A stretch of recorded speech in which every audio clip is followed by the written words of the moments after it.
এই মুরব্বীরা ছোট ছোট বাচ্চাদেরকে মসজিদে গেলে ধমক দেয়, ঘাট ধাক্কা দেয়। তোমার বাপের বাড়ি এটা? মানুষকে ধাক্কা দিতে আসছো, ধমক দিতে আসছো? সব জায়গায় মাতবরি মাস্তানি। মসজিদের মধ্যে ছোট ছোট বাচ্চারা যখন আসে, বিশেষ করে এত ছোট বাচ্চা আবার না, ভুল বুঝবেন না, যে অনেক বাপ মা আছে 3 বছর 2.5 বছরের বাচ্চা নিয়ে আসে, ও পেশাব করে দিবে, নষ্ট করতো, আমাদের কিছুই বুঝে না।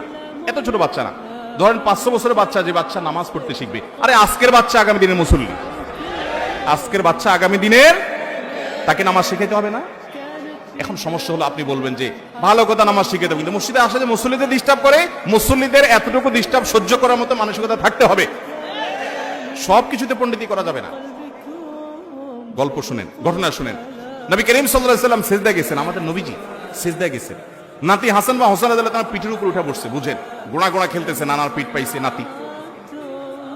নবী করিম সাল্লাল্লাহু আলাইহি ওয়াসাল্লাম যতক্ষণ পর্যন্ত নাতি পোলাপান যখন সিজদা যাওয়ার পরে পিঠে উঠে, ওদের কি আর কোনো টাইমের ব্যাপার আছে যে ওর কোনো তাড়াহুড়া আছে, যে অফিস আদালত আছে? ও তোর মন মতো গোড়ার পিঠে বসে, মন যখন মিটে যায় সাত, তারপরে যায় নামে।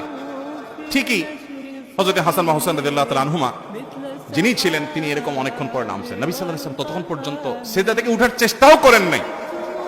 সিজদার তাসবিহ পড়তেছেন পড়তেছেন পড়তেছেন, নাতি নেমে গেছে, তিনি মাথা সোজা করেছেন। কোন হাদিসে আমরা পাই না যে উনি ফাতেমা রাদিয়াল্লাহু তাআলাকে ডেকে এনে ধমক দিয়েছেন নিজের মেয়েকে, যে কেন বাচ্চাকে ধরো না, নাতিকে ধরো না, আমার নামাজে ডিস্টার্ব করছে না।